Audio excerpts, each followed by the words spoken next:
دوستو آج کی اردو ادب میں آپ کے ساتھ شیئر کروں گی مرزا سلامت علی دبیر یعنی مرزا دبیر کی تفصیل، جن کی پیدائش ہوئی 1804 میں اور انتقال ہوا 1875 میں۔ کس شیر کی آمد ہے کہ رن کانپ رہا ہے، رستم کا جگر زیر کفن کانپ رہا ہے۔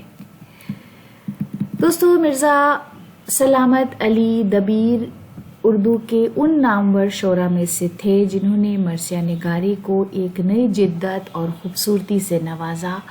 آپ کو میر انیس کے ساتھ مرثیہ نگاری کا موجد اور بانی کہا جاتا ہے۔ مرزا دبیر 1804 عیسوی کو دلی میں پیدا ہوئے۔ انہوں نے بچپن میں ہی محرم کی مجالس میں مرثیے پڑھنے شروع کر دیے تھے۔ انہوں نے میر مظفر ضمیر کی شاگردی میں شاعری کا آغاز کیا۔ دبیر اپنے زمانے کے بہت بڑے دانشور بھی تھے۔ انہوں نے دلی سے لکھنؤ کی طرف ہجرت کی، جہاں انہیں مرثیہ نگاری پر زیادہ بہتر کام کرنے کا ماحول دستیاب ہوا۔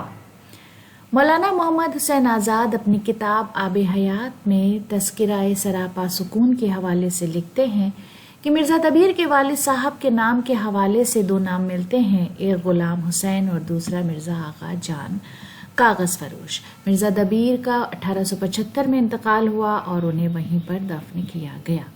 انہوں نے اپنی زندگی میں 3000 سے زائد مرثیے لکھے، جس میں نوحے اور سلام شامل نہیں ہیں۔ انہوں نے بغیر نقطوں کے ایک کلام بھی لکھا۔ اس بے نقطہ نظم میں مرزا دبیر نے اپنے تخلص دبیر کی جگہ اپنا تخلص عطارد استعمال کیا، اور اس پوری نظم میں شروع سے آخر تک ایک نقطے کا بھی استعمال نہیں کیا گیا ہے۔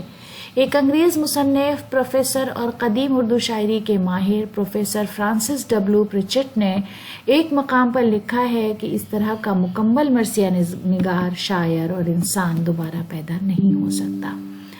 آپ کے چند مشہور مرثیے ہیں: کس شیر کی آمد ہے کہ رن کانپ رہا ہے، دست خدا کا قوت بازو حسین ہے، جب چلے یثرب سے سبت مصطفیٰ سوئے عراق، بلقیس پاسباں ہے، یہ کس کی جناب ہے، پیدا شعاع مہر کی مقراظ جب ہوئی۔